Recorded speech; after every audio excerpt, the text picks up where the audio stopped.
Rozafa Castle in Shkoder, Albania. Rozafa Castle, also known as the Shkodër Castle, is a castle near the city of Shkoder, in northwestern Albania.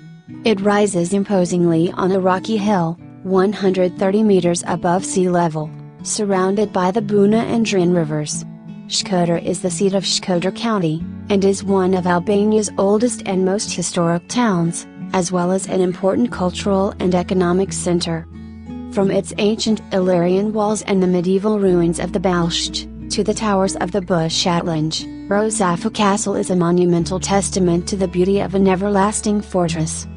Built during Antiquity, enduring the Roman and Ottoman empires, and remaining intact up to the present day, Rozafa Castle has witnessed the dramatic changes of tide over the course of Albania's fascinating history. Needless to say then that this archaeological area is incredibly rich in historical tales. To understand the city of Shkodra, where the castle is located, and indeed the history of the country as a whole, a visit to Rozafa Castle is a must. The legend of Rozafat. Thanks to its memorable legend, which allegorically reveals the history of Albania and its people through a woman's sacrifice for her child, Rozafa Castle is one of the most symbolic structures of Albania. There are few tales that better describe a small nation's struggle than this one. Deriving from the Middle Ages, according to the legend of Rozafat, the construction of the castle was cursed by the gods, who would demolish each day's work overnight. In order to let castle walls stand, the gods demanded a sacrifice from the family residing within it. Through the manipulative tactics of the oldest brothers, the sacrifice to be made was innocent Rozafa, the youngest bride of the household. Before she was to be buried alive inside the castle walls, Rozafa demonstrated her magnanimity by requesting that half of her body remain exposed so that she could continue nourishing her baby. For more about the myth, follow the link here. Inside the castle, you can see a beautiful sculpture of Rozafa's figure carved inside her wall at the main entrance. Inside Rozafa Castle. The castle comprises of 3 main courtyards, making it easily navigable. Once you enter the fortified 15th century main entrance, you come to a first courtyard, where the 14th century tract of the Illyrian wall, the oldest structure in the castle grounds, is found.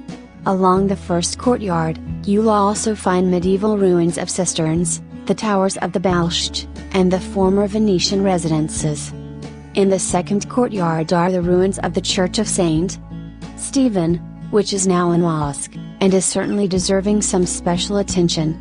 Originally the church was built in the Romantic style commonly found between the 13th and 15th centuries, and was later transformed into the Sultan Mehmet Fatih Mosque during the reign of the Ottoman Empire, between the 16th and 19th centuries.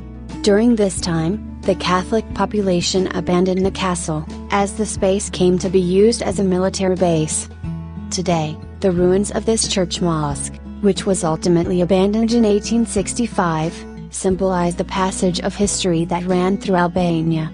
The third and final courtyard of the castle holds a 3-story Venetian building, known as the Capitol, which served as the residence of the Venetian ruler. Inside this building, the Castle of Shkodër Museum tells of the 4,000-year-old castle, including the most renowned medieval families of the city.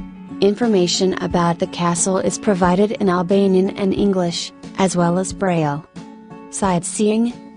The views from high up at the castle offer some breathtaking panoramas of the beautiful lake of Shkodra, as well as the city's rivers and expansive mountain ranges. To the southwest of the castle, in the third courtyard, you can make out where the 3 rivers of Drin, Kir, and Buna join, a truly spectacular view. Like us and join us at Extreme Collections for more fun and knowledge.